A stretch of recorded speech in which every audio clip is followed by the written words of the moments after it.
What if yung favorite mong fast food mascot is possessed by a spirit? Oh no! Thus attended the special advance screening of Five Nights at Freddy's 2.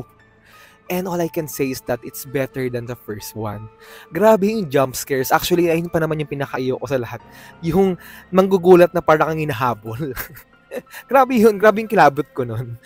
Grabe si Charlotte. Diba, from the first movie, ang villain is si William Afton, yung gumawa ng animatronics and nag-murder sa mga innocent child na nag-dine-in sa pizzeria ng Freddy's. And trinap niya sa mga animatronics na ginawa niya. And the purpose of trapping the soul inside the animatronics was immortality. Yan.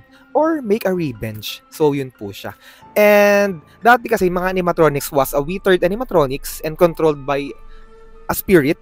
While on the second movie, yan, yung part 2, was toy animatronics. So, pang ibang animatronics na naman siya.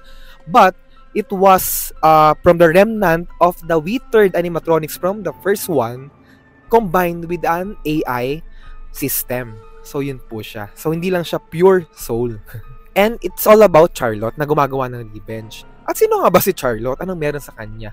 Siya lang naman yung unang pinatay ni Afton na bata.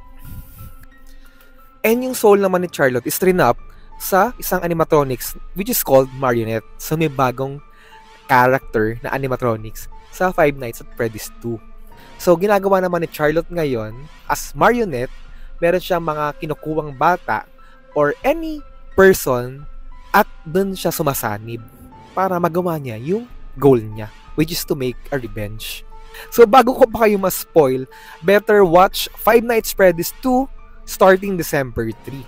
And by the way, there's a mid and post-credits scene. So, don't miss it.